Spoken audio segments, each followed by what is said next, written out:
Que Deus abençoe a todos os nossos irmãos. Que todos tenham um ótimo dia. Bom, um assunto um pouquinho sério vamos falar aqui, visto que hoje nós temos doutrinas variadas, as pessoas não se importam mais em uma plena obediência aos conselhos de Deus e chegam a ser abusadores da graça. Sobre a supergraça, que às vezes as pessoas acham que pecar não é problema, desde que se arrependa e continue pecando. Quando a pessoa pensa assim, automaticamente pode ser que ela já nem sabe mais o que é arrepender-se, o que é converter-se dos seus maus caminhos. A própria palavra conversão já diz, mudança de direção. Está indo em uma direção, faz uma curva, faz uma conversão e muda de direção. Mas desde que ela quer permanecer naquela direção pecaminosa, isso mostra que ela não se arrependeu do que fez e nem se converteu. Então se torna um abusador da graça de Deus. Paulo fala sobre este assunto. Ele diz que devemos ter cuidado para não entrarmos em uma linha de colisão com o juízo. Quando a palavra nos diz que o pecado reinou de Adão até Moisés, mesmo antes de ter a lei. Mas veio, porém, a lei para que a ofensa abundasse. Mas onde o pecado abundou, superabundou a graça. Não é onde o pecado abunda, abundou. Então a lei mostrou a crueldade do pecado, a lei mostrou o quanto o homem era mau e o quanto mal faz o pecado. Mas aí a graça veio, dando a oportunidade de todos aqueles que se arrependerem de seus pecados alcançassem essa abundância. Porque o pecado reinou pela morte, também a graça, para que assim como o pecado reinou para a morte, também a graça reinasse pela justiça, para a vida eterna mediante Jesus Cristo. E nós devemos olhar para Jesus, autor, consumador da nossa fé, e não deixarmos sermos vencidos pela tentação de testar a Deus, se realmente Deus tem essa graça para conosco. Vamos permanecer no pecado para que a graça aumente? De modo nenhum.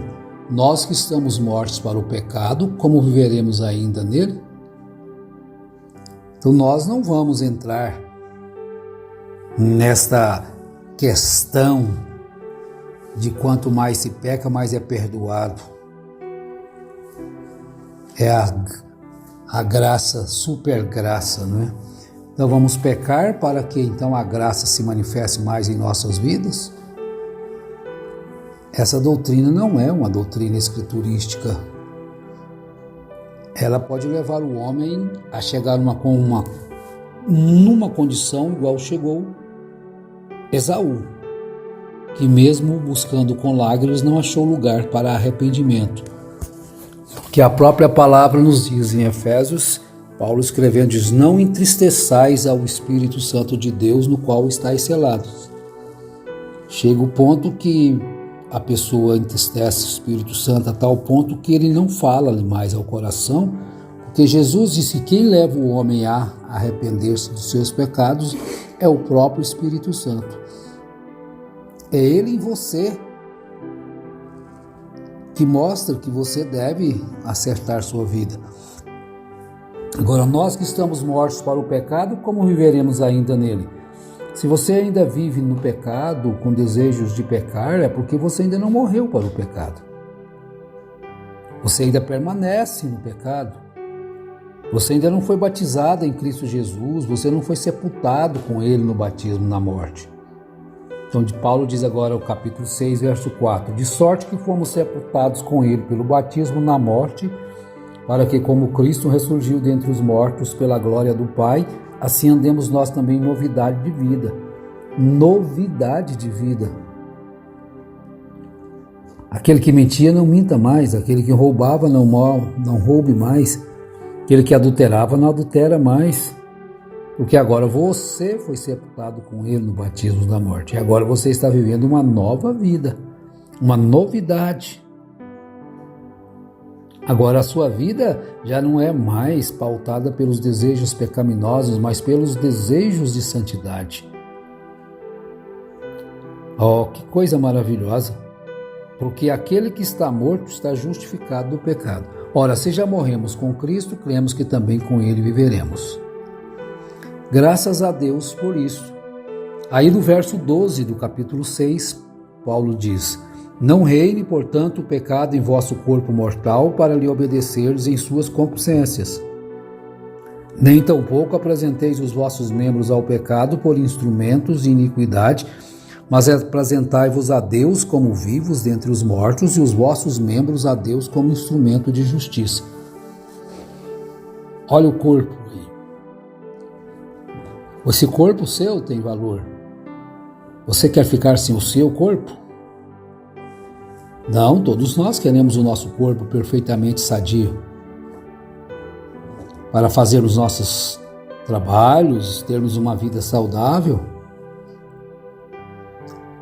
Agora não, o que faz com o corpo não tem importância, o corpo não, carne e sangue não herda o reino dos céus. Não, não é bem assim. Que mesmo Deus de paz vos santifique em tudo, tanto corpo, alma e espírito. Através das obras do corpo, você praticada com o corpo, é que você recebe o juízo, o julgamento. É através das obras praticadas neste corpo, portanto, devemos nos sujeitar a Deus, para que em nossos membros não reine o pecado. Por isso é necessário o novo nascimento. É necessário que tenhamos uma nova vida, uma novidade de vida, viver para Cristo uma vida verdadeira. Porque quando você morre e ressuscita dentre os mortos, então você agora tem uma nova vida. O pecado já não tem mais domínio sobre você, pois sabemos que, havendo Cristo ressurgido dentre os mortos, já não morre. A morte não mais tem domínio sobre ele. Pois quanto a ter morrido de uma vez morreu para o pecado, mas quanto a viver, vive para Deus. Assim também vós considerai-vos como mortos para o pecado, mas vivos para Deus em Cristo Jesus nosso Senhor. Não reine, portanto, o pecado em vosso corpo mortal para lhe obedecerdes em suas concupiscências.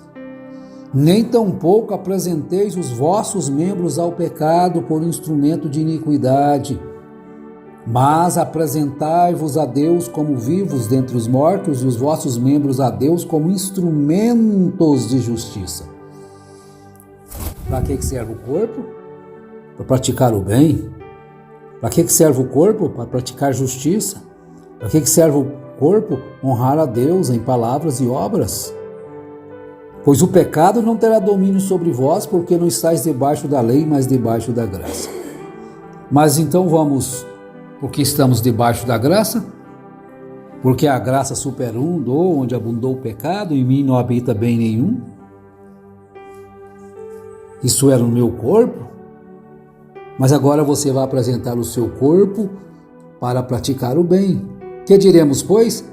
Havemos de pecar por não estarmos debaixo da lei, mas debaixo da graça? De modo nenhum. Isso torna-se um pecado voluntário, um abuso da graça.